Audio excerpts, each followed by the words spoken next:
Clinton, I hate football. You don't get an Welcome intro back from me to tonight. Welcome back to Inside the Pylon, your Midwest College football podcast. We are joined for the first time live reaction show when Ryan's team has suffered a loss after we did one last year when Clinton's team had the debacle against the Michigan Wolverines. Thank you all for joining us if you are joining us tonight. Hopefully, the Notre Dame faithful tune in. I'm sure Ryan will have some insightful comments and evaluations of the game for you all. Ryan, how you doing, buddy? Don't ask how I'm doing, Clinton. You know how the fuck I'm doing right now.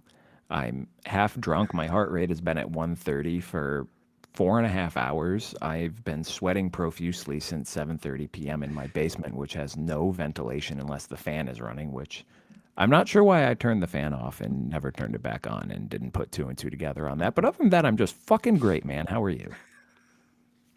I'm pretty solid. I've been dealing with a cold for the past 2 days. Other than that, I'm good. Got a little flag football game tomorrow morning that I'm excited to have. It was a fun game between Ohio State and OU tonight. OU was respectful in the game, which that's what I was most hopeful for. But I'm good. If you guys are joining us live, thank you very much tonight. If you're having a drink, Ryan, it looks like he has something other than a fizzy water tonight to get him I through his might pain. like leave mid show to go get a bourbon. I might try to puke on the show tonight. If any Notre Dame fans or just ITP fans are joining us, comment that the beverage you're having with us as you join. Currently, Clinton is just sipping down some water for the season. Guys, please go check us out on Twitter/X and Instagram, as well as the YouTube page, ITPCFB. Give us a like and a follow there to help us grow the show. If you can't ever catch us live, which our shows are Saturday night, Monday night, and Thursday night, you can always catch us the next morning in your podcast feed. Although this one might need a few extra hours to simmer after we're done here. Ryan might need to go to bed, or maybe he'll be up for the next 6 hours. I don't know. Clinton, there's But a 0% chance I'm sleeping tonight. well, let's just cut to the chase then. Ryan, Texas A&M, Notre Dame. You have the floor, my friend. Clinton, I don't care anymore.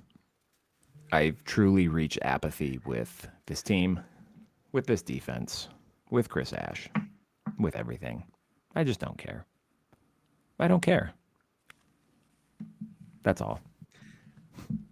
No, you got more than that. I have an empty feeling inside. That is what I feel right now. I don't feel pain. I don't feel rage. I just feel apathy. That could be the Sam Adams talking at this point. No, man, they lost a game that they gave up 258 passing yards in the first half of the game and 28 points. I think Ohio State might have been the only team to score 28 points against them all of last season, and they gave that up in the first half of this football game. I'm not really sure what fucking Chris Ash does here, if I'm being completely honest with you. You inherited one of the best defenses in the nation, a team that absolutely dominated playing a primary man coverage defense against everyone except Jeremiah Smith and Carnell Tate, who might be the two best wide receivers in college football. And you decided that you're now going to run a soft zone scheme that apparently your guys don't know how to play at all. They were getting absolutely eviscerated in the first half. I think Mario Craver had half the receiving yards he had all of last season with Mississippi State in the first half of this game. Just an absolutely abhorrent performance defensively. Ultimately, what it comes down to, Clinton, is you should not lose a game when you are Notre Dame when you score 40 points. Like, that's period. Like, I don't care, like, irrespective of everything else that happened in the second half that was absolutely nonsensical and shouldn't have happened either. But you gave up 28 points in the fucking first half of this game and 41 points total. Like, that cannot happen. And that's, like, the Chris Ash experience needs to end. Like, they're not going to fire him now, but he cannot be the defensive coordinator of this team after this season unless this turns around, like, now. That was inexcusable. It's Brian Van Gorder 2.0. When the 2015, they had probably the best offense of the Brian Kelly era, and they missed the playoff because they lost two games because they couldn't stop anything. They were Swiss cheese, and that's what they were tonight. I don't know, man.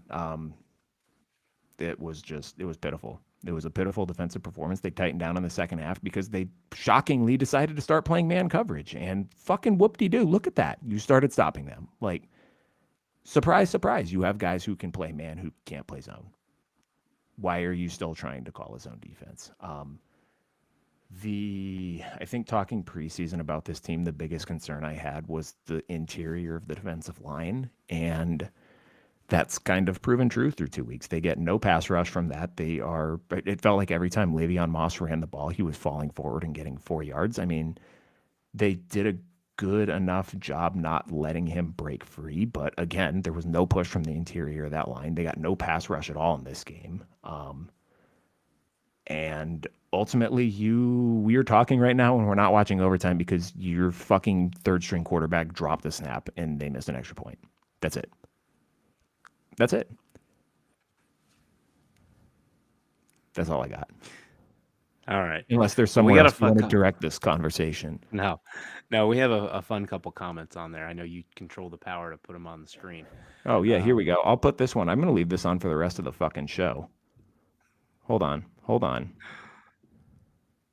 This is just going to be on. Shout out, Benny. This is going to be on the screen for the rest of the show. You're partially covering me up on my screen. I'm so beautiful, and you got to cover me up. We're going to be talking about Iowa, Albany, or who the fuck did Iowa play today? UMass. We're going to be talking about Iowa, UMass in 45 minutes, and it's still going to say fire Chris Ash now. I want your quick take. CJ Carr performance. What'd you think? He was better today. I thought they made a more concerted effort to not let him make RPO decisions, if that makes sense. I don't know that they ran a ton of that in this game. It was either kind of you're either going to hand the ball off or you're going to throw the ball. Whenever he's under pressure, it's super strange. Either he just like stands in the pocket and makes an unbelievable play, or he makes the dumbest decision you've ever seen in your entire life. And that's kind of what happened on that first interception, or on his only interception. I don't know why you didn't tuck that and run, but instead decided to kind of throw across your body and you sail a throw that gets intercepted by a linebacker. That was not a good decision at all. The play at the end of the half, I was ready to bench him right then and there. So if you did not watch this game, it's 3rd and 10. Notre Dame doesn't have any timeouts left. Or I don't know what it was. It was 3rd and something. He gets sacked at the 50-yard line. So the clock is running. It's under 10 seconds. Just snap the ball and throw a fucking Hail Mary, because then the no matter what happens, the half is over. Looks at the defense or looks at something and then starts moping to the sidelines. There's 10 seconds left on the clock, and he does the frustrated clap, and the center thought that was the cadence for the snap. So the center snaps the ball to no one, and Jeremiah Love has to sprint and fall on it, and then Notre Dame's running a prevent defense. A&M runs it for about 15 yards, and then they get a field goal attempt, and Brandy Bond missed the field goal, but almost gave 3 points right there because you're fucking moping to the sidelines. When you just snap the ball, who gives a fuck if it's 4th down? The half is over at the end of this play. Just snap it and throw it to the end zone. That was dumb.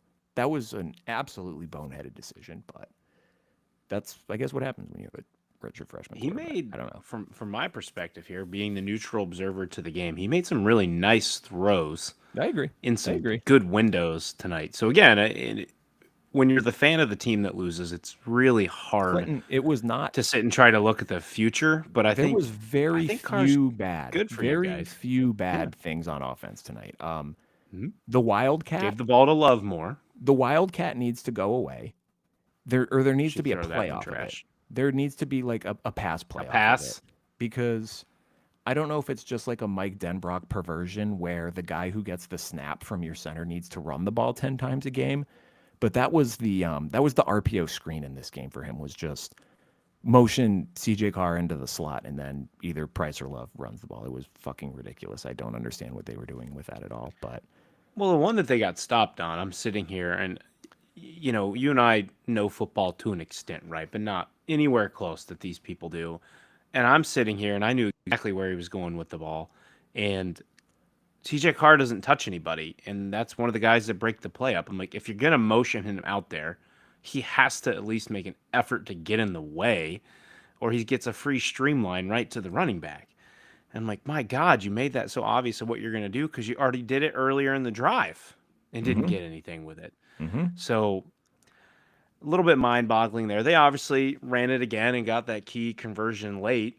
The other time they got it, they sent Carr a little bit further away so that he wasn't so far in the play. I think the problem with the one play we were talking about is they ran it into the short side of the field, so Carr is actually in the play. You need to motion him all the way away from the play Yep. so that he has no bearing on it.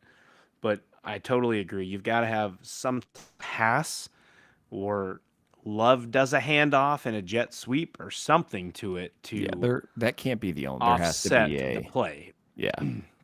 You know what that reminds me of? Urban Meyer QB power. Just religiously he gets into a certain position and you know that's exactly what he's just going to run. And that was a bit hard there. Um, did you feel like they did better dispersing load to Love tonight in addition to Price?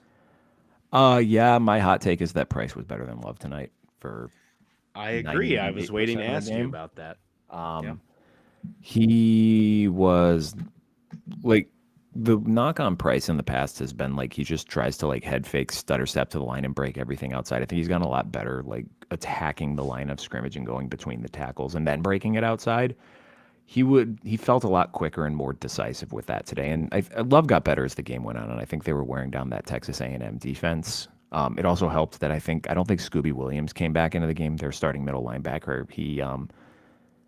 On his interception, he landed weird, and I think he tweaked his knee. And then they also didn't have their free safety. Bryce Thompson, I think, they forget there was a scary looking neck injury Absolutely. at the end of the Super first half, scary. and it sounds like he's moving his extremities, and that's Perfect. fantastic news. But that was a terrifying situation at the end of the first half. So that is something that probably impacted A&M's depth as the game went on, and Notre Dame was able to kind of lean on the run game a little bit more. But yeah, I thought the first 3 quarters of Love was just, I mean, he had that fantastic it wasn't like a circus catch, but tipped it up to himself one-handed on the wheel route touchdown catch in the second quarter. But running the ball for him in the first half was just fine. It wasn't very good. It wasn't bad, but Well, before we, unless you come up with other thoughts, wrap this Notre Dame recap up, let's look at the schedule. You guys are obviously 0-2. We talked about this Thursday night. If it happened, the shot or the path to the playoff is you got to hit 10 straight. You guys did it last year, carried a ton of momentum into the playoff. However, you had a senior quarterback to lead the way, and that's not to knock Carr. I think his performance was fine, but he's a first-time starter or first year starting. You guys draw Purdue next week. We know how that's going to go, most likely. well, Should be a demolishing. well, I mean, Purdue was respectable tonight. We'll get there. Then you got to go to Arkansas, an Arkansas team that I believe, I didn't see the final, but took Ole Miss to the wire. yeah, I And think again, it who knows was with Ole Miss 41, because, 35. yeah, Ole Miss got taken to the wire by toe rag Kentucky last I week, so I don't I know. do think Austin Simmons was out, and they were starting a quarterback who played for Ferris That's State right. last year. I remember I saw he was, I think, maybe a game time decision today. You draw Boise at home. I think that's going to be pretty easy. Boise is not Boise from last year. NC State could be interesting. I mean, they Mm-hmm. struggled with Wake the other night, so who knows what No, you're going to get from there. They got better as the game went along. USC seems like a player right now. Uh, Again, we'll see. They're going to get Michigan State next week. Jaden Maeva might throw for 600 yards against this defense if they Yeah, don't fucking depending on what you fuck up. guys do.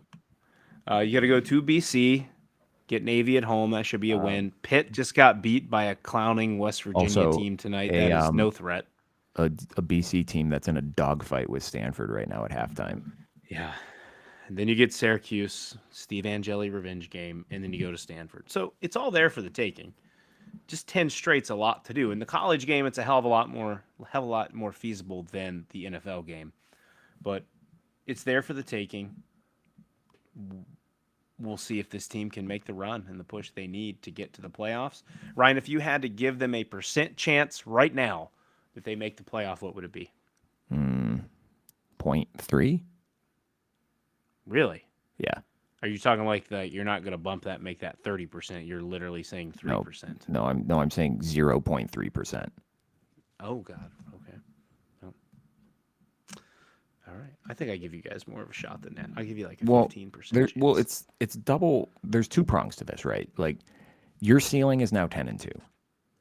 Mm-hmm. You've lost to the two best teams on your schedule, and you can say whatever you want, right? Like, you have two losses to two teams that are going to be ranked in the top 10 this week by a combined 4 points.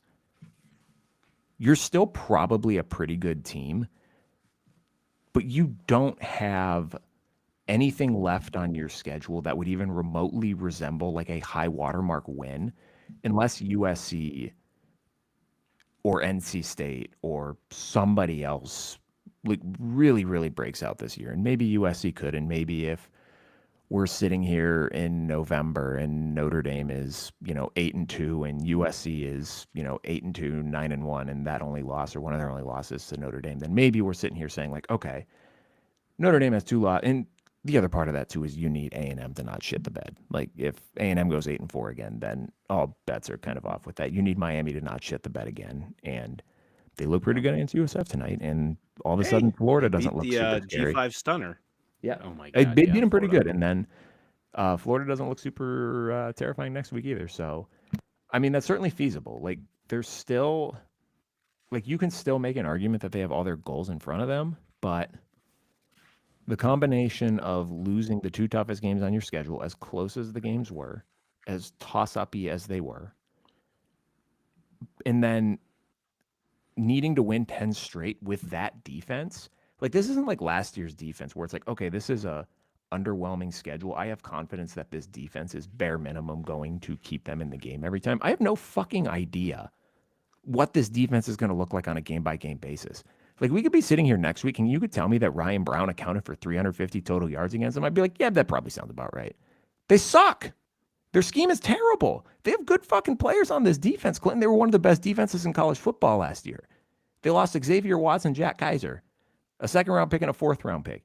You mean to tell me you lose those two guys and your defense turns into a unit that gives up 41 fucking points to an offense that averaged like 24 points a game last year? That is all scheme. Your defensive coordinator is a schmuck. He sucks. You should have never hired him. He's in way over his head. There's a reason he hasn't been coaching college football since the COVID year because he's awful. And if you don't sit his ass down and have a conversation and say, this is what we did last year, this is what worked, this is what's getting fucking called moving forward, or your ass is out of here, then I don't know what your job, what you're doing as a head coach then. You're supposed to be a defensive guy. And the thing is, the thing that's so frustrating too is they played better in the second half, Clinton. Mm-hmm. They got 13 points in the second half. They clamped down a little bit, but they got no pressure. You had one turnover forced in this game because Marcel Reed threw it right to Leonard Moore and then threw at him one more time the rest of the game and then didn't throw at him the rest of the night. By the way, Leonard Moore, who looked like he blew out his knee and or ankle in the first quarter, almost had a stroke on that one too. And he still shut down his half of the field. I don't know, man. My faith in this team is zero. And it's going to be liberating going into the weekend not fucking caring what they do because the season's over, in my view. It might not be. I'm being very dramatic right now, but I'm also a little drunk. I think the hard hit is the loss of Al Golden, right? That you mentioned the scheme. Al Golden did a lot for this team. Oh, Clinton, if they had Al Golden, they'd be 2-0 right now. There's no doubt in my mind. They would have boat raced A&M tonight if they had Al Golden. They would have had Marcel Reed in a blender. He had all day to throw. And when they did get pressure on him, when there was one play in the third quarter where they ran Kingston Viliamuasa, the linebacker. It looked like he was going to blitz and he dropped back into coverage. And Marcel Reed had no clue what was happening. And he threw a duck that, it probably shouldn't have been picked up, but completely read the play. And they just whenever they called that shit up, he had no clue what to do. But the entire first half, you were running soft zone, and you had Mario Craver just running through the middle of your defense with no one within 10 yards of him. And Marcel Reed missed a couple go balls that might have been walk-in touchdowns as well. They had guys open too. They had guys wide. He averaged 21 yards of completion tonight. I might even be underselling that too. I just read it half a second ago, Jack. So hold on. 21.2 yards per completion. It's right here. That's inexcusable. That is bad. That is awful. That is piss poor defense. That's all. All right. Well, I'm going to let you be able to. You've got your offloading of Notre Dame. Now you can poke fun at another team. Let's take the time machine. Let's night games. Let's start with no. Let's do Indiana first because it's the easiest one to get done. 73-0. Indiana wins. Fernando Mendoza, massive day, 270 yards, 5 touchdowns. Notre Indiana continues to play the rotational running back game, similar to what they did early last year. We'll see if that changes when they head into Big Ten play next week against Illinois. And then Omar Cooper Jr., monster day, 10 receptions, 207 yards, 4 touchdowns. What a field day there. Ryan, any quick thoughts? I mean, this was the Indiana team that I'd been expecting the past 2 weeks, just dominant start to finish. We finally got them the week before they have an actual game. I wrote things down about this, and I don't know. Oh, I put it in Friday night. I thought I was looking in the. I have a section here that is overmatched, and I'm like, where's this in overmatched? It was in Friday night. So the Mendoza brothers, Clinton, a week after being the first pair of brothers to throw a touchdown pass for the same team in the same game, are now the first pair of brothers to throw 2 touchdown passes for the same team in the same game.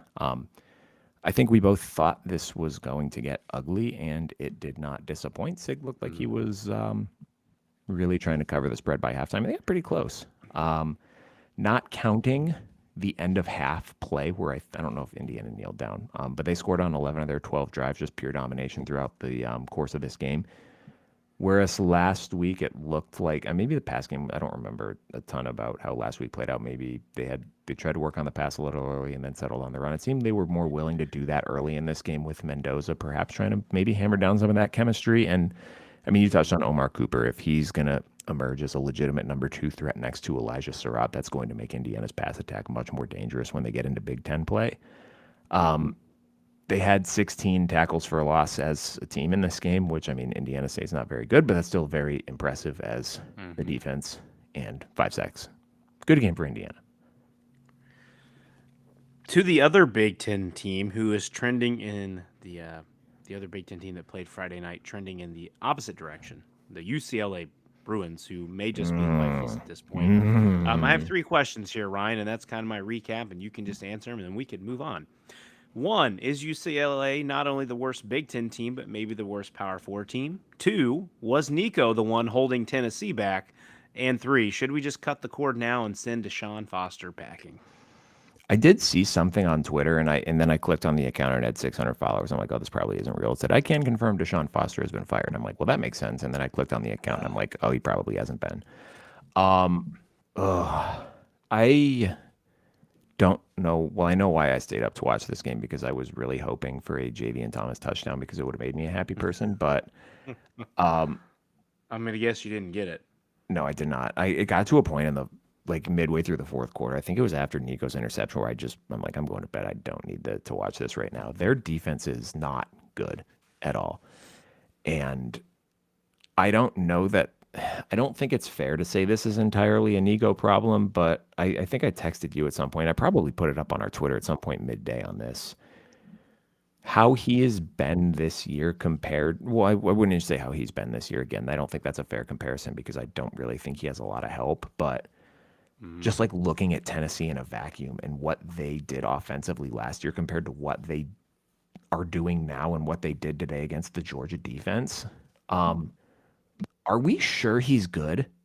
Because a lot of the conversation was, boy, they really upgraded at the quarterback position. They got this 5-star kid. He just led Tennessee to the playoff. And yeah, he didn't have a lot of help there last year, but, he's got all the talent in the world. And then Joey Aguilar comes in and he had more passing yards in the first quarter than Nico had in all games last year, except I think 2.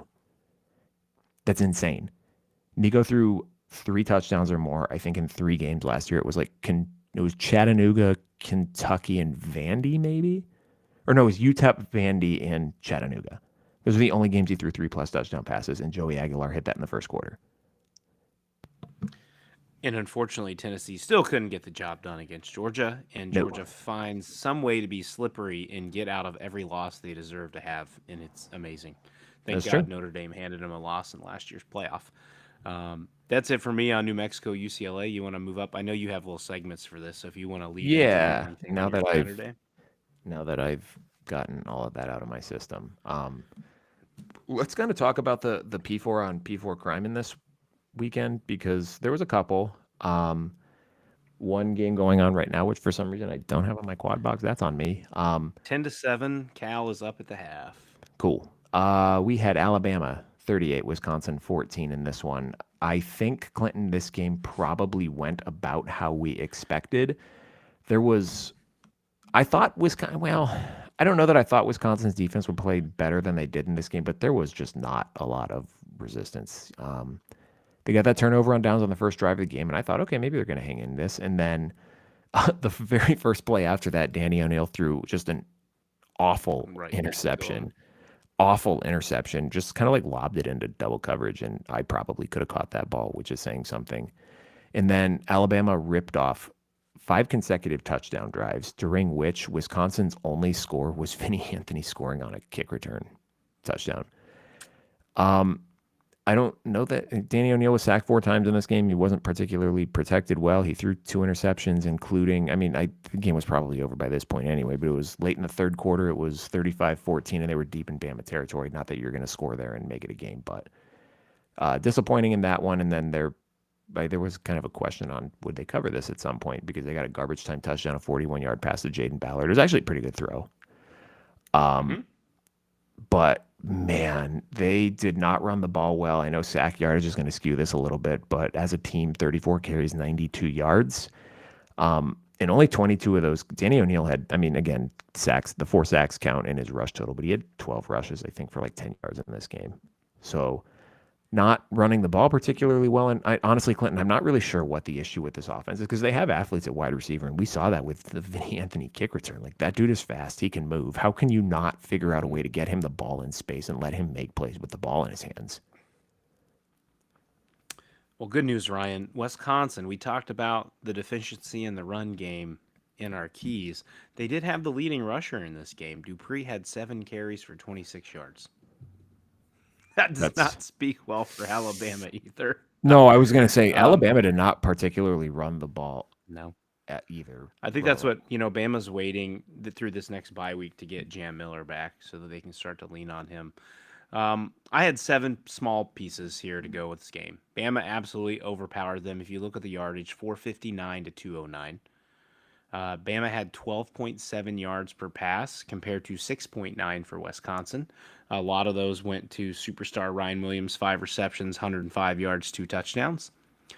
The Badgers did outrush Bama, as Ryan said. They had 92, Bama had 72, but they managed a measly 2.7 yards per carry. Not going to get the job done. Nope. The Badger D, again, played respectable. They held Alabama to 2 of 8 on third down. And then you look at the other point, you already mentioned it. Badgers had the 2 turnovers, 2 picks, 0 for Bama. Maybe the Badgers should aim to throw deep more to Jaden Ballard with a 41-yard TD reception. Maybe that can open up your offense some. And then the final cap, since the series is over, I do not believe they continue this into next year. Of the 2 meetings, Ryan, the final score was 80-24. That is a drubbing. It's not very good. Both years. I read a Wisconsin person's thing on Twitter that we interact with, and they said, we're a quarterback away. I'm like, homie, you put Billy Edwards in this game, and you were not beating Alabama. Maybe last year, if Van Dyke played, you had a shot. You had no Billy Edwards away. You're not a Billy Edwards away. No, you might be a quarterback away, but yes, not Billy Edwards. No. And that's what all I had. That's all I had for that one. Another disappointing hit. I don't think the Badgers have. I don't think they've won a ranked game or beat a ranked opponent since Luke Fickell's been there. No, I don't believe they have. They were talking about pregame, and maybe he could pull this one out. And I think we all knew that was not going to happen, unfortunately. So, Badger fans, it's about to get even more bumpy.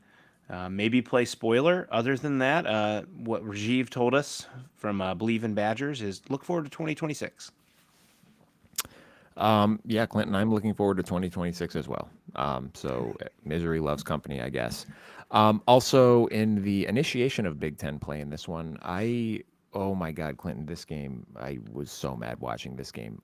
Oregon 34, Northwestern 14. The getting backdoored twice in this game by Oregon's just piss poor rush defense in the fourth quarter when they had their backups in was just, oh my God, that game cost me like $200 real dollars, and I'm very upset about it.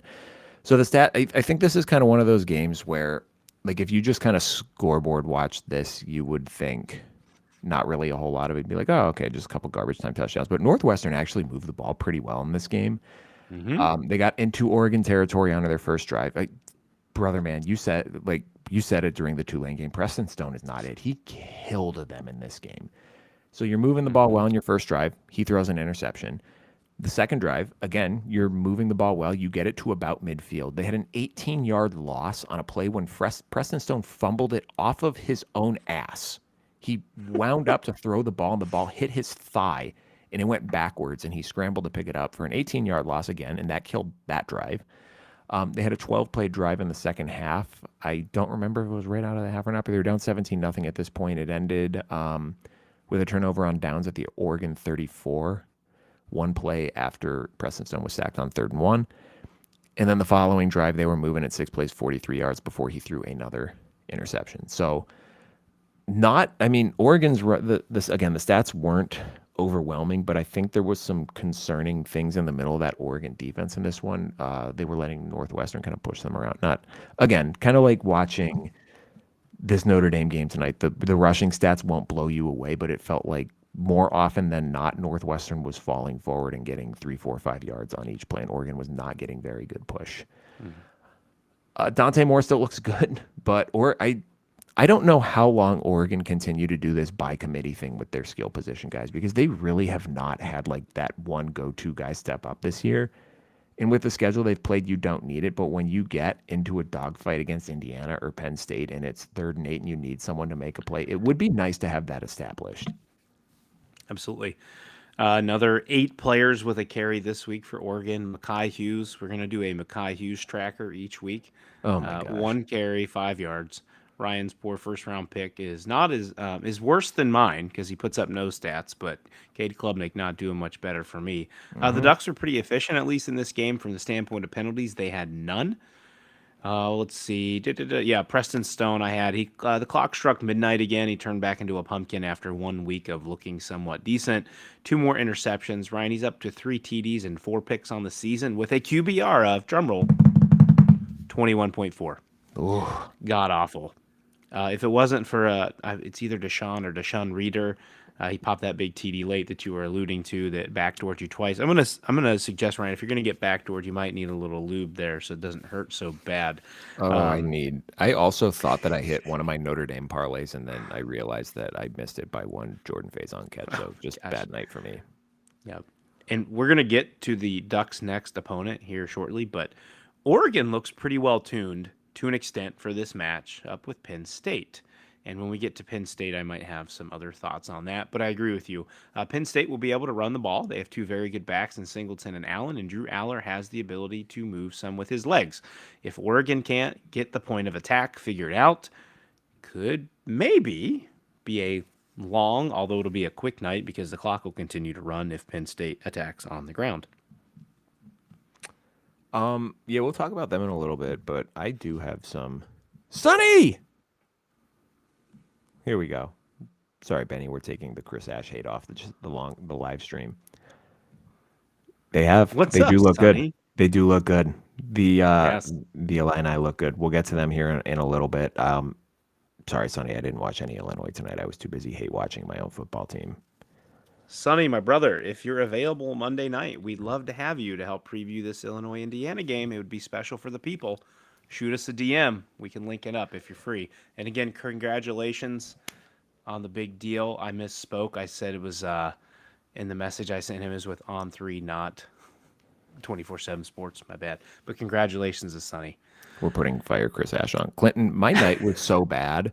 I did not have my Sam Adams in the fridge, so I had lukewarm Sam Adams for the last quarter of that game. That's even worse, dog. It was not good. Not good for me. Okay, so this was a weird one because this was supposed to start at 3:30. Did you have anything else you wanted to talk to? Oh my God, no! Are you going to talk about the USC Purdue game? Yeah. So this was supposed to start at 3:30. There was a weather delay. I don't think it started until 6 o'clock. 6:45. Shout out to our guy Mark Culkin. I had sent out to our buddy Jeff. I was like, man, is there any time update for this game? Because we were kind of, I took my solid verbal quote here, window of opportunity, took the kids on a walk, played a little board game with Elliot, and I'm like, when the hell is this game going to kick off? And then Mark coming in with the clutch, telling us 6:45. You know, Ryan, I want to give props to the Purdue Boilermakers. The Purdue Boilermakers of last year would have gotten dog walked in this game. True. And they were extremely, extremely respectable in this game. I'm going to start with Purdue here. You know, Ryan Brown, 305 passing yards, pretty fantastic. The downfall to that, 3 interceptions. Not going to be great when you're trying to pull an upset. Devin Mockabee got about what I expected in the run game today. 12 carries, 45 yards. I didn't expect Purdue to really do a whole lot on the ground, but they mix it up with a fair amount of guys. You had four guys with 4 receptions or more in the receiving room. They did not lose any of the fumbles they had, but man, USC and Jaden Maeva look pretty solid. 282 today. No touchdowns, though, at least through the air. He did have one on the ground. Wayman Jordan, the junkyard dog, 18 carries, 77 yards. And then we had Eli Sanders as well, 10 carries for 7 yards. 7.5 yards a carry for Sanders there. Definitely a guy they need to keep looking to.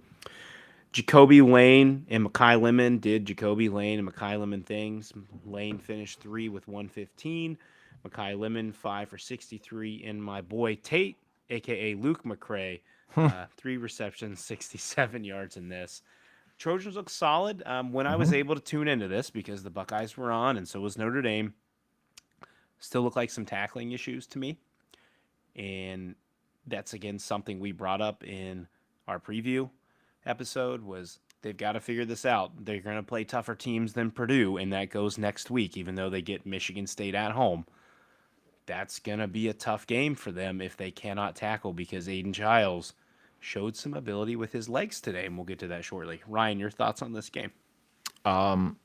This is really bad radio, Clinton, but I watched very little of this game because I was preoccupied with my own nonsense. Well, I mean, I just said I watched the Ohio State game. Yeah, I thought that I had, again, another wager on USC. My bets of the week did not do great again. I didn't track them, but I think I might have gone over. Tulane might have won. They might have saved me. But no, man, so again, like, this goes back to the conversation I feel like we've been having about Purdue since the fall preview, that it's just really difficult to assess how good this team is because there's so much new on it.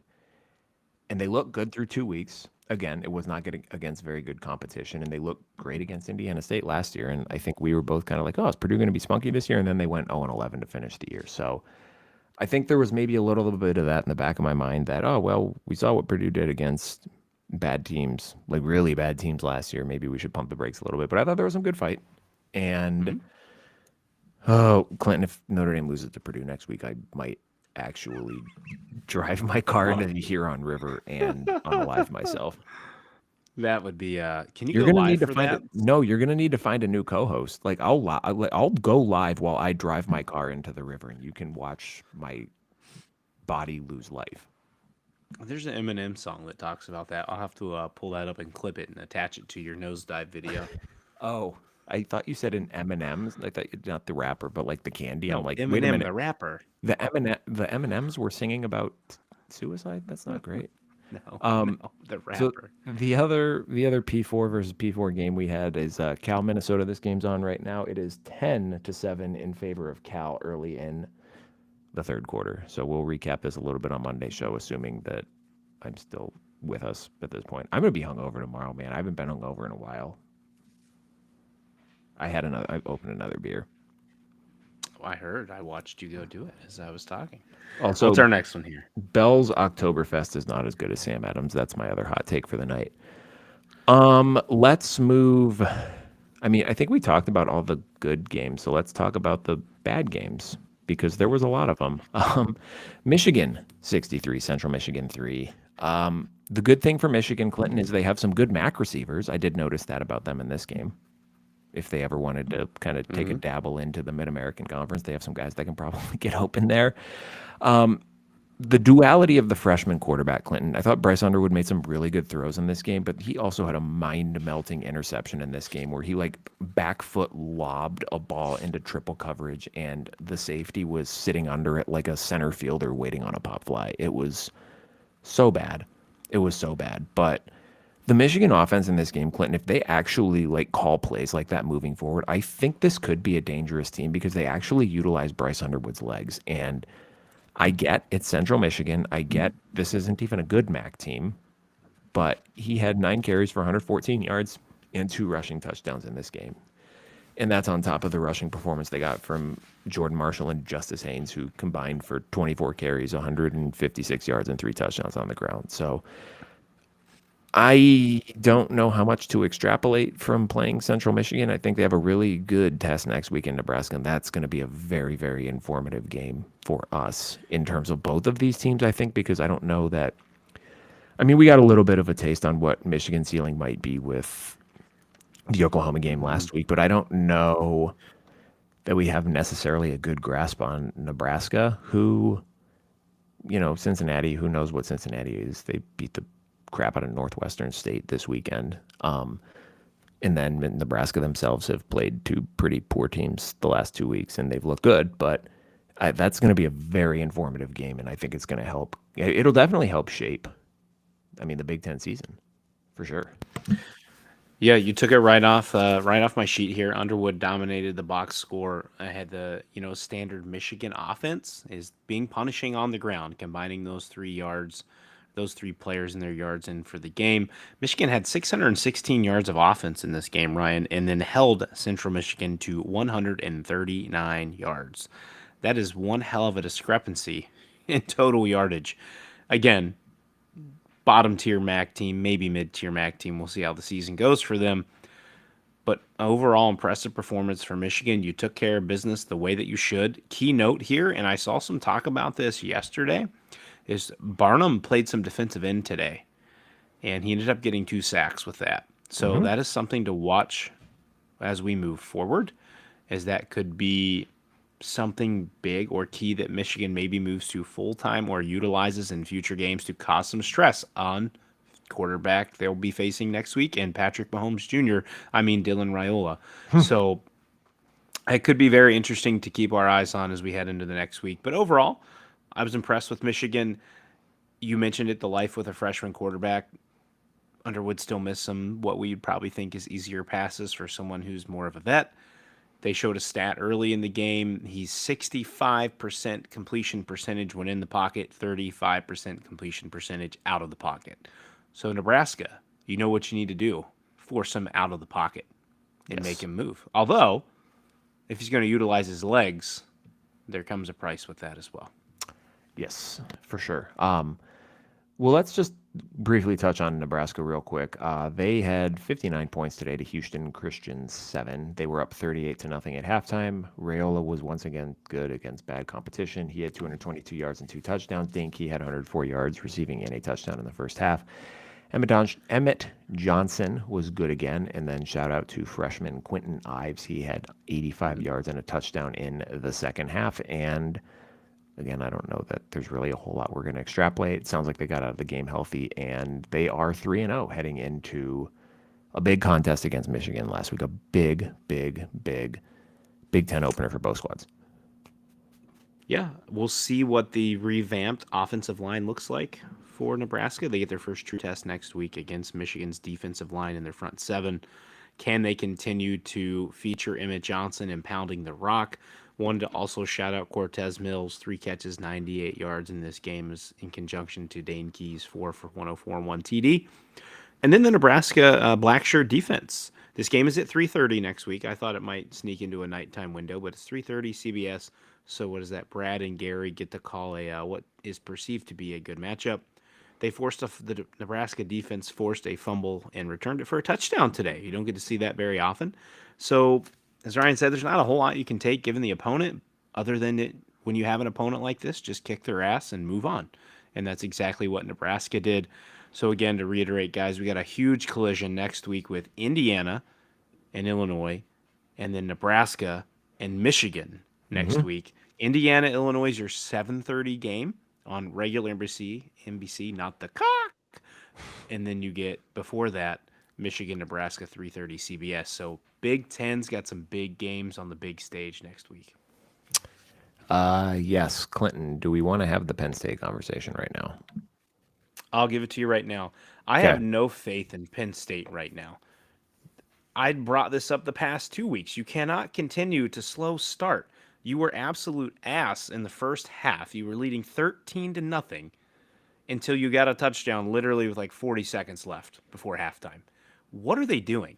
I know I'm reading these Penn State fans' comments in addition to James Franklin's, we're rotating a lot of guys and just trying to get more snaps for them. I'm like, buddy, your rotation of guys should still whip these teams' asses. You've played nothing but children of the poor, and you were leading 13 nothing to a basketball school who barely has a football program. So I'm unimpressed, man. And I was the one to say that I think they'll make it to the playoffs and they're going to get to probably a semifinal, but they're not. They can't win a natty playing like this. You're not even going to beat Oregon at home in 2 weeks playing like this because what's Oregon been doing pretty well? Maybe not so much today, but they start faster. So, and then you see Drew Aller. This is what year 3 of him as a starter, and he throws numerous boneheaded passes, and then he gives you a really nice one. So you see that the talent is there, and then he follows it up with what looked like throws if I stepped out there to make a pass in a college game. And I'm like, come on, man. You got to be able to settle in. You've got to be able to rise up. And so that's my other problem is, are we just going to get James Franklining another game again when they host Oregon at home in 2 weeks? The Ducks look like they're cooking. Penn State better get ready. Other than that, I'm just unimpressed, man. I'm unimpressed. What's going on with Nick Singleton? Because like the yards were fine in this one, but through 3 games against 3 teams that are not very good, he's averaging 60 yards per game and is averaging like 4.3 yards per carry. They're doing the first half was weird this game because it looked like it was all Singleton, and then they went and tapped it off with Katron Allen late. So maybe the disbursement of carries is weird. I felt like last year they did a lot of like almost like an every other series. And again, I can't lie, I haven't literally been glued to the TV to watch them play Villanova and whatever god awful teams they've played. But maybe they're not rotating it that way so much this year. I mean, he did have 20 carries today. But then you look at his 4.2 YPC, and when it's against Villanova, that's relatively unimpressive. Got his 2 touchdowns, I guess. I don't know, man. Singleton's usually the one, too, more out of the backfield for passing down work, right? 1 catch, 7 yards today. So I'm not sure. I'm not sure about a lot of Penn State right now. I almost need to talk to Flip and be like, yo, what's going on, man? Everybody was pretty high on this team, and when you're not starting fast against bad teams, it's not going to go well for you when you play a more notable opponent. And you have 2 of them on your schedule, and one of them you haven't beaten since what? When did they knock off Ohio State? 2016, whatever year it was. You'd know better than me, man. And you have 1 win. Your coach has 1 win against them, so you got to figure it out. I need to stop reading Twitter because I'm just getting more upset about this Notre Dame game. Terry McCauley on Twitter regarding the 4th down play that Texas A&M scored on. This was just a patently egregious missed offensive holding foul. Game time, score are all irrelevant. It should be called anytime and every time it occurs. Again, you'll find it on Twitter. The left guard for Texas A&M gets beat inside by Notre Dame's defensive tackle, and as the defensive tackle is running past him, the left guard is literally bear hugging his thigh while Marcel Reed throws a touchdown. Whose O-line might be asked, Kirk? Someone. Oh, Penn State. That's actually a good point. Because I feel like I've seen a lot of Penn State fans the last 2 weeks complaining about the offensive line. Maybe complaining is not the right word. Making comments about the offensive line, I think, is a way that I would want to phrase that. Mm-hmm. And maybe Oregon isn't the right team to challenge that again with some of the issues they had against Northwestern today. But yeah, I would agree with that point of view that Penn State's offensive line has not particularly been that impressive given the level of competition that they faced through 3 weeks. I don't know What if you have about too? anything you Where's wanted the to bring up there. creativity from Kotelnicki? I know you That's don't. I true. know you don't want to show a ton with the opponents you're playing, but See, that I was his I calling don't card know coming that here I last year, don't and all know of a that sudden I Tyler Warren's not there. like I get the point of view of, well, you don't want to show all your tricks and whatnot. I think there's also a school of thought where maybe you do want to put stuff like that on film because it forces the other team to prepare for some really wacky shit. Really? You know what I mean? Yes. They have to take time out of their game plan to look at Tyler Warren snapping the ball or playing quarterback. I know it's not Tyler Hmm. Warren there this year, but or was it Ryan? Did they have to get that creative last year because they had jack shit else on offense? True. They had one true superstar, and that was it. So you had to put him everywhere. You had to have his ball in his hands. It's like MJ or LeBron or Kobe. Like we have to get the rock in this guy's hands, or we may not win. Hmm. And then now they don't have that this year, so they've got to go back to a more standard set of play calls. Maybe they're just holding back. I don't know. But Dan Lanning can be a tricky, sly guy too. And I don't know if I'd want to be pulling out all the stops just against him week one, because he's probably going to, not week one, but in another 2 weeks, because he's Sure. going to have some tricks for you. Clinton, here's another one. In 3 years under Al Golden, Notre Dame never allowed 40 points.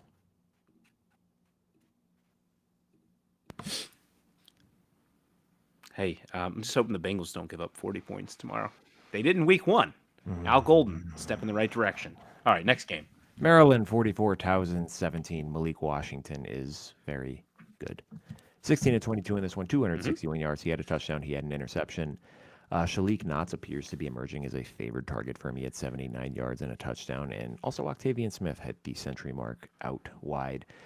Question for this game in Maryland. The rushing attack was not particularly great, even if we are adjusting for sack yards. Their two leading carries in this game, Iverson Howard and DeJuan Williams. Howard had 4 yards a carry, 15 carries, 60 yards. Williams had 3.9 yards per carry, 12 carries, 47 yards. And this was a conversation we had in the offseason with Jeff Erman was Maryland just did not run the ball well last year. And it's kind of been a little bit up and down through 3 weeks. The competition has not been very great, which I think is a little bit concerning. So 3.6 yards per carry is a team in this one. Again, that factors in sack adjusted yardage. But, you know, you get out to a 41-0 lead before Towson kind of backdoor covered this one in the fourth. I think, you know, bare minimum for Maryland, you looked at the season this year and said, look, let's go 3-0 in the non-conference portion of this schedule and then see what happens in Big Ten play to try to get to a bowl game. And I mean, Jeff said that too. Like, this has to be a building year. You have to kind of set a groundwork, a foundation for moving into 2026. And for all the talk about Mike Locksley potentially being on the hot seat heading into the season, and I mean, that's a talking point we certainly perpetuated as well. I mean, you start 3-0, you look like you have your quarterback of the present and the future. That certainly calms down that talk very significantly. Hey, you could be UCLA or Virginia Tech and be 0-3 This and getting dismantled by lesser opponents. also Sorry, true. Kirk. Had to put that dig in there. Oof. Shout out Lakai Rowland here. Had a 100-yard TD interception return in this game. My last two pieces for this game. The Terrapins have now won their 18th consecutive non-conference game, which is the active longest streak in the FBS, and will continue until next year because they're all in-game opponents now, or in-conference opponents. And then in the first three games of the year, Maryland's defense, again, haven't played really anyone, but they've only allowed 33 points in the first three games, Ryan. So that's 11 points per game. Let's see if that can continue as they enter Big Ten play. And then just to plagued you last year, it's going to plague you again this year, especially with a freshman quarterback. He needs something to be able to rely on in the run game, and it can't just be his legs. He's got to have something from the running backs. So the monitor for Maryland is O-line play and more notably in the run game as the Big Ten play kicks off. Next we have Rutgers 60, Norfolk State 10. Not great competition, but it is certainly encouraging, Clinton, to see that the Rutgers offense has some pop in the pass game, which is something we have not seen from them. Ethan Kaliak-Manis was very good again, 18 of 26 for 309 yards. He only had one touchdown in this game, but Clinton, they had four receivers who had a reception of 25 yards or longer, and then five additional guys who at least had a 10-yard reception. So they're moving the ball pretty well through the air. Duff had 6 catches, 119 yards. Sheffield 3 catches for 79 yards. Ian Strong did not play in this game for undisclosed reasons. That's a little ominous. I don't like the phrasing of that. Yeah. Hopefully he's good because he will be an important part of this Rutgers offense as they move into Big Ten play. And somewhat encouraging on the defensive side of the ball. 2 sacks, 6 tackles for a loss in this game, 2.5 for Eric O'Neill. So if they can be a little bit more disruptive along the line of scrimmage, that will certainly go a long way for them as they start Big Ten play here next week. And I believe last year's guy, Ben Black, stepped up in this game. 3 catches, 56 yards, and a touchdown. Big day for Rutgers. Antoine Raymond certainly seems to be the featured running back in this offense this year. 6.3 yards per carry on the season. Ryan mentioned it's a Duff and Sheffield show out wide. The true test next week, Iowa. Your Friday night, 8 p.m. Kinnick, Dreams Go, and an Iowa team that we'll get to here looked a little better on offense this week. Still not great, but an improvement. So we'll see what Rutgers can handle, and let's see if was it Phil Parker, if he can confuse Ethan Kaliak-Manis at all and turn him back into a pumpkin. I don't know if we can call him a pumpkin anymore, man. That's 3 straight games he's been How pretty good. about a gourd? Can he be a gourd? I do love me a gourd. I do love the word gourd. We had Michigan State 41, Youngstown State 24. Aiden Childs was very good in this game. He didn't have an interception, but otherwise 22 of 29, 270 yards. He had a touchdown. He had 8 carries for 76 yards. I think Nick Marsh got banged up in the first half of this one. I don't know if he came back and played. He had a pretty good game. Still led the team, 6 receptions, 94 yards. Mekhi Frazier also got banged up in this one. He left and did not return in this game. Good job shutting down the run for Michigan State in this one, where they did get pushed. I don't know if pushed around's the right word. They did got a little bit in the short passing game. Youngstown State did a good job of getting some yards after the catch in this one. And I think you probably would have liked to have gotten the backup some work in this one, but they could not. They would score and then they would just kind of let Youngstown State drive down the field, and they just never really pulled away enough for that to happen. So maybe a little bit concerning defensively for Sparty in this one. But again, as we're kind of the same point that we were talking about with Maryland, your objective had to be go 3-0 non-conference, and then we'll put ourselves in a position with Big Ten play to get a bowl game, and they certainly did that. Gonna need better defensive performance next week against USC and their Lemon and Lane duo at wide receiver, in addition to their running back room. Maeva's on a tear right now, but Childs is in a great place. Even better than he was last year, which he should be. He's a year older, but if we're comparing, and we talked a lot about his turnover-worthy plays last year, doing much better this year. Again, a little more dynamic in this one, utilizing his legs. I had this game on for a little while. Elliot, in addition to Ohio State and OU, he's a little side piece Michigan State fan, so he requested that we put on the Spartans.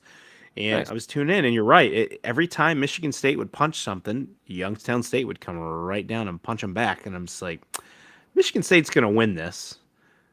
But I expected a little better performance after such a big win against BC last week for them. So we talked about in our pregame keys, Youngstown State had only allowed 104 yards on the ground in their first 2 games. Michigan State had 174 and 4 TDs on the ground in this one. Let's see what happens when Michigan State and USC meet their toughest competition next week in California at 11 p.m. Eastern time. The guy who does Locked On Irish tweeted a screenshot of an article from The Onion. Man who thought he'd lost all hope loses last additional bit of hope he didn't even know he still had. Clinton, that's me right now. You'll be better on Monday. There are better days ahead, Ryan. Better days ahead. You know that song, I've seen better days? That's you guys tonight. You'll get there. Clinton, tomorrow I'm gonna have to go drink some liquid IV after this, and maybe sit in a sauna or something and sweat some of this out. I couldn't tell you the last time I had 6 beers in one night. I don't know. It's probably been 4 years, 5 years. Uh-oh. He's usually pounding about 12 fizzy waters. I know I might have to have a couple fizzy waters. I'm going to wake up 3 times in the middle of the night to pee. We have reached the part of the program in Clinton that I have no clue on because I was too busy dying. Do you want to talk Ohio State, Ohio a little bit here? So, again, as I said early in the show, you guys can see my flag behind me, yet I'm wearing the Ohio State jersey and the Ohio State jersey. I have You're a the OU poser. shirt on. I've got a Poser. little bit of everything tonight. I am proud of my alma mater for the effort they put forward tonight. My goal was get in, play respectable, get out healthy. I believe they did that. It seems that Parker Navarro, thank God it was his left hand, but buddy, he got crunched. But I believe it was Bo Atkinson on a play he rolled out on. Clean hit. It just hand awkward spot and got drilled. He stayed out for the remainder of the first half. Came back in the second half, and I believe first drive led a touchdown. He kind of floated one down the field that the OU player made a reception, and Ohio State did a really bad job tackling, and then he scored. And then they did nothing else after that. But for Ohio State, Julian saying 2 picks tonight. The one was fluky. His arm got hit after, I believe it was Taker Shabola missed a block, got floated. The defensive tackle for OU got the greatest gift he could ever have. He lolly rolled on the ground as he caught that. Ohio State's defense is fast. They swarm everywhere. They're going to present a huge challenge for Damon Williams. I know we love Damon Williams, Jonah Coleman, Denzel Boston trio, but the offensive line for Washington is going to have a challenge. Ohio State's pass rush and getting in the backfield was much better this game. Sonny Styles, Arvell Reese, absolutely everywhere. And I just don't know what you do. Sand still looks unfazed. Again, the second INT was fluky. He just looks unfazed by the game. And when you have Jeremiah Smith, Carnell Tate, they actually utilized Max Clary, got his first touchdown in this game, in addition to Brandon and a smiling Graham. I can go on and on. When you have those guys floating out there, you don't have a whole lot of reason to be nervous. So good last tune-up game for the Buckeyes. They tried to do a helmet stripe type deal in the stadium. It looked like the students did their part, and then the fans, the adult fans and the rest of the stadium did not. But solid win for the Buckeyes. Good. Well, OU has another non-conference next week, but it's against a really small foe that they should absolutely destroy. And I believe OU right now looks like, I know they're 1-2, but the favorite to maybe win the MAC again with how tough they played these teams. Next up, let's talk about Illinois a little bit, Clinton, because they held up their end of the bargain, a 38-0 win over Western Michigan, and they have 3 straight covers. 3 straight covers. Sonny mentioned that they've covered every game this year. They're the new Indiana. They're covering against the spread every week. And they set up the battle, man. 3-0 Illinois versus 3-0 Indiana next week. That is going to be a barn burner. We got it, dude. We got it. We've been asking for that. Did you want to roll? You want me to go? That's right. You said you were out on this. Fagan and Valentine, 163 yards tonight. Touchdown for both. And then Hank Beatty continues to do Hank Beatty things. 6 passes, 53 yards, and a touchdown. And then that's the 7th consecutive victory dating back to last season for Illinois. Longest winning streak since they won 7 in a row in 2011. So Big Bert's got his boys rolling. Impressive win. Again, it's another, it's a directional Michigan team, so probably middle of the pack, maybe top of the middle of the pack with the MAC. We'll see how that goes this year. That was a lot of rhyming there that I didn't mean to do. These MAC teams are always hard to read, right? And we cover the MAC, so we understand that. When you're coming out and you got to swing against big Power 4 foes right away, like, it's a daunting. Like, you're looking at Western Michigan, they're 0-3. Well, no shit, because they've gotten railroaded by some big teams so far. So Illinois, I don't see anything as I scrolled through about injuries, so that's huge for them. Mm-hmm. They've had decisive victories in all 3, Western Illinois, Duke, and Western Michigan. They now have a combined record of 2-7, though, and they've outscored them 128-22, Ryan. They're number 9 in the AP. Maybe they'll go up this weekend. This is their highest since 2001, and their best September ranking, Ryan. We go back to the year my dad was born, 1964. And their next 2 games, the Indiana Hoosiers and the USC Trojans. So we will see what the Illini are made of in the next 2 weeks, next 2 games. I am excited for that game. Clinton, Iowa actually had a forward pass in this one. I believe it was 47-7. They beat UMass in this game. Good for Their them. poor MAC team just taking a beating. Yeah. Again, this was the part of the programming where I was fully locked into Samuel Adams and my own misery. Do you got anything you want to talk about here? My biggest take from this one was Mark 479 yards, 7.5 average, and 2 TDs, no turnovers. So pretty good for him. He didn't really have to utilize his legs in this one. 6 carries, 12 yards. He did get a touchdown. I saw something about Jacob Gill this week potentially popping up. Didn't really do much. This one 1 for 15. The leading receiver is Sam Phillips, 3 for 75. And then Seth Anderson, at least in receptions, had 3 for 26, but he had 2 touchdowns. Gronowski had a fumble. It wasn't lost. Iowa defense doing Iowa defense things. Again, hosting Rutgers next week. Let's see what Iowa can do. You get them at home. It's a short turnaround for both teams, playing on Friday night at 8 p.m. So we'll see what the Hawkeyes can do. But overall, a better performance. This is what you hope to expect from a team, even though they took a tough loss in the Cy-Hawk Trophy last week. But bounced back incredibly. The other keynote is Kirk Ferentz is now the all-time winningest Big Ten coach in Big Ten history, officially passing the great Woody Hayes tonight. So congratulations, Coach Kirk Ferentz on achieving that goal. After Ryan and I said, Leopards don't change their spots and maybe they should move on from you after last week. But you got the record. You deserve it. Never said that. Don't put words. Don't you be putting words in my mouth. You have been the epitome of consistency throughout your career. So congratulations, Kirk. Did you see Brian Kelly get lit up tonight? I did. I watched the video, Sim. He got truck stick by his own player. That was pretty funny. Very funny. But boy, did you see him light Garrett Nussmeier's ass up when he fucking did this jackass pass back across the field and he spun in a circle after he did it and it threw it right to the Florida defender. I'm like, dude, that was a horrible pass. My God. But they won and LSU's 3-0. That's true. That's all that matters. Clearly, our good buddy Kirk is not operating the real life LSU Tigers. No. Just kidding, Kirk. You also crushed Florida. Do you think he's still listening? Someone's still listening. I don't know. This wasn't good radio on my part tonight, and everyone, I apologize for that. But I'm sad and I'm a little drunk. I think we hit them all, though, right? Yeah, I think we did. Hold on, let me go. We got some small. Hold on. Let me go through. We talked that. Well, I'll fill in the piece while you look. We got to figure out our rolling player of the week for Monday night. We may or may not have Sonny Verma on the show. He sent us. I'm going to let Ryan, while he sits up and stews for the next 4 hours, respond to that message. And then, I gotta do we'll have that figured out for you guys. Well, yeah, you got to do it because I got to go to bed, dog. Let me confirm with you tomorrow. My wife's taking her boards. Exciting. So I don't know how much free time I'll have. But let me know, and I'll let you know by end of day tomorrow. Okay, so we'll know tomorrow.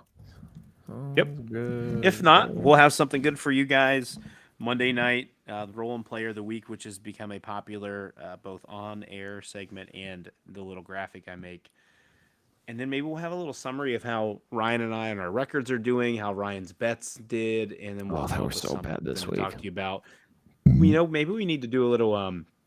We're officially kicking off Big Ten play, so a little prelude before we get to the Pick'em show, for the excitement of what's coming this week.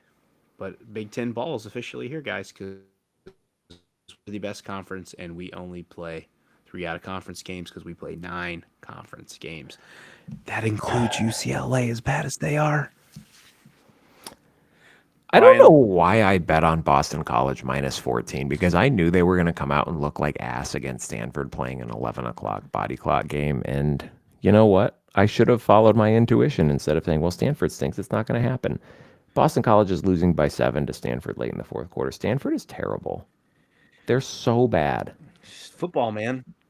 Never know with football. The one last thing I wanted to check on. I got to find it real quick before I need to go to sleep. Pull it up here, ESPN. The Buffalo Bulls survived Kent State. They did. My God. Yeah, they did. That was ugly. I saw that early. And I'm like, dear God, my MAC title pick is going to lose to Kent State.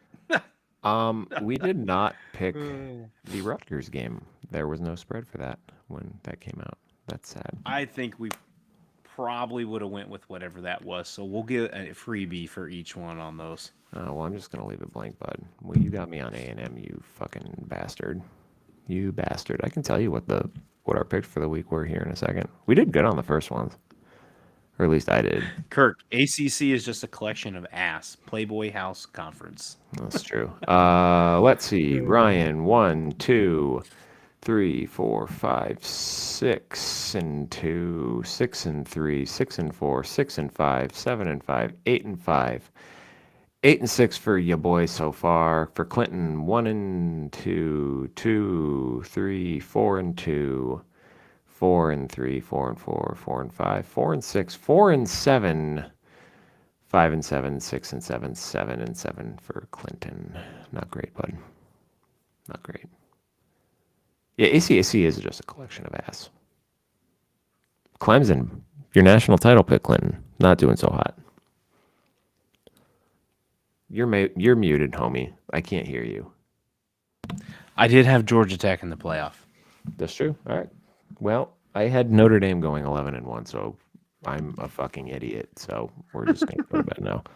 Okay, I need to go edit this. I did not. Do you want to know what the episode description for this was on the YouTube live? Sure. I don't even actually know if I can pull this up right now. Hold on. Notre Dame lost and Ryan is sad. Some other things happened too. That is it. Nice. I will put something better in the podcast description. I expect you will be better on Monday. Slightly, maybe. No, I will be because I won't care anymore. I have officially checked out on football season. Bring on hockey season, everyone. Thank you for joining us tonight and humoring me while I drunkenly rambled at you and Clinton and said some words too. We'll be back with you guys on Monday night in like 36 hours, 9 p.m. Eastern time. It'll be fun for somebody, but probably not.